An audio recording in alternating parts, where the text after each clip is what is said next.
हाँ बच्चों, तो आगे का जो टॉपिक है, जो इसके आगे भोजन का पाचन की प्रक्रिया में क्या होता है। जो भोजन का पाचन होता है, पाचन की जो कार्यकी होती है वो कई स्टेप में होती है। ठीक, सबसे पहले भोजन का पाचन होता है यानी डाइजेशन का काम होता है। ठीक, जो ग्रहणी वाले भाग तक कंप्लीट हो जाता है। और पाचन होता क्या है? पाचन होता है जटिल अणुओं का सरल अणुओं में टूटना। यानी भोजन में जो भी हमने जटिल ये अणु खाए हैं, जैसे हम भोजन में हमने रोटी खाई, हमने चावल खाया तो हमें क्या मिलता है? कार्बोहाइड्रेट मिलता है। ठीक, हमने दाल पिया तो हमें प्रोटीन मिलती है, हमने घी खाया, मक्खन खाया तो उससे हमें फैट मिलता है, हमने भोजन में सलाद खाया, फल खाया तो उससे हमें विभिन्न प्रकार के विटामिन्स मिलते हैं और रफेज मिलता है, और पानी हम पीते हैं। तो इस तरह से जो भी हम भोजन लेते हैं वो संतुलित यानी बैलेंस डाइट के रूप में लेते हैं। बैलेंस डाइट यानी संतुलित आहार होता है कि जब भोजन के को हम एक निश्चित मात्रा में लेते हैं कि कितनी मात्रा में हमें कार्बोहाइड्रेट खाना है, कितनी मात्रा में हमें प्रोटीन लेना है, कितनी मात्रा में हमें वसा लेना है। तो इसको जब हम एक संतुलित मात्रा में हम भोजन को लेते हैं तो वो एक संतुलित आहार कहलाता है। ठीक, और भोजन में जो भी हम चीज़ें लेते हैं वो जटिल अणुओं के रूप में ले रहे, जैसे कार्बोहाइड्रेट, प्रोटीन, फैट, ये सब क्या है? जटिल अणु हैं।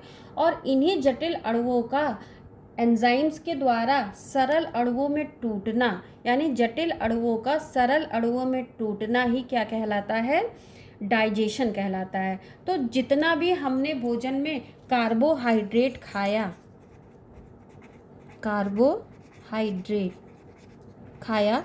ये टूटने के बाद किस में बदल जाता है?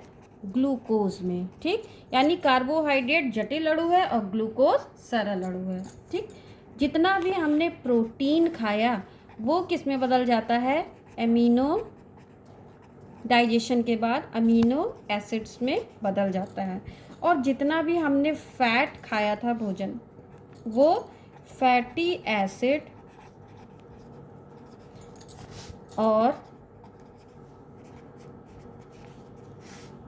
ग्लिसरॉल में टूट जाता है। ठीक, तो ये क्या है? जटिल अणु है और ये सरल अणु है। तो जितना भी डाइजेशन के बाद, यानी सबसे पहले डाइजेशन का काम हो गया, कहाँ तक कंप्लीट हो गया? ग्रहणी वाले भाग तक कंप्लीट हो गया। अब क्या होना है? एब्जॉर्प्शन यानी कि अवशोषण। अवशोषण होता है जब डाइजेशन की प्रक्रिया हो गई कंप्लीट, तो डाइजेशन के बाद क्या होता है? दो तरह के प्रोडक्ट हमारे इस भाग में बनते हैं।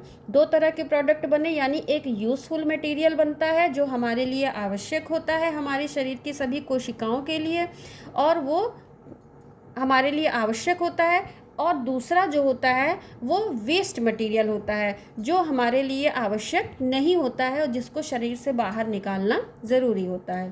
ठीक, तो भोजन जब डाइजेशन हो गया तो जो यूज़फुल मटेरियल होते हैं वो छोटी आंत का ये जो आगे का भाग होता है ज्यूजनम वाले भाग में बहुत सारे छोटे छोटे विलाई यानी रसांकुर होते हैं। क्या होते हैं? विलाई यानी रसांकुर होते हैं। ये रसांकुर क्या करते हैं? ये भोजन के यूज़फुल डाइजेशन के बाद जो यूज़फुल मटेरियल होता है उसको अवशोषित कर लेते हैं। ठीक, और यही अवशोषण की प्रक्रिया होती है। ठीक, और अवशोषण के बाद होता है स्वांगीकरण यानी एसिमिलेशन। ठीक, एसिमिलेशन क्या होता है? वो जो यूज़फुल मटेरियल जो विलाइयों द्वारा अवशोषित कर लिया गया है उसका ब्लड में जाकर के मिल जाना, वो ब्लड में जाकर के मिल जाता है क्योंकि रसांकुरों पर बहुत सारी ब्लड कैपिलरीज का जाल होता है, और ये जो यूज़फुल मटेरियल होते हैं ये जाकर के ब्लड में मिल जाते हैं और ब्लड के रास्ते ही फिर कहाँ पहुँचते हैं? हमारे शरीर की सभी कोशिकाओं तक ये पहुँचते हैं। तो ब्लड में इनका मिलना ही एसिमिलेशन यानी स्वांगीकरण कहलाता है। ठीक, तो पाचन हो गया, अवशोषण हो गया और स्वांगीकरण हो गया। इसके बाद जो क्या बचा? ये तो यूज़फुल मटेरियल मिल गए, ब्लड में चला गया। उसके बाद वेस्ट मटेरियल जो बचा वो कहाँ जाता है? ये वेस्ट मटेरियल अब पहुंचता है हमारे बड़ी आंत में। ठीक, और बड़ी आंत भी हमें पता है 3 भाग से मिलकर के बनी होती है। जहाँ पर छोटी आंत ये बड़ी आंत से जुड़ती है ये भाग सीकम कहलाता है। उसके बाद कोलन है और कोलन के बाद रेक्टम होता है, सीकम, कोलन और रेक्टम। अब इसमें क्या होता है कि जब ये जो वेस्ट मटेरियल होता है ये कहाँ पहुँचता है, बड़ी आंत के सीकम वाले भाग से, सीकम से फिर ये कोलन में पहुँचेगा, कोलन से फिर ये रेक्टम में पहुँचेगा, और रेक्टम से फिर ये शरीर के द्वारा बहिक्षेपण यानी ईजेशन की प्रक्रिया होती है, यानी मल के रूप में, फीकस के रूप में ये हमारे शरीर से बाहर निकाल दिया जाता है। ठीक, यहाँ पर एक चीज़ और ये दिखाई पड़ रहा है, यहाँ पर सीकम वाले भाग के पास ये जो छोटा सा हिस्सा दिखाई पड़ रहा है ये है वर्मीफॉर्म अपेंडिक्स। इसका भी थोड़ा सा हम इसके बारे में भी थोड़ा सा जान लेते हैं।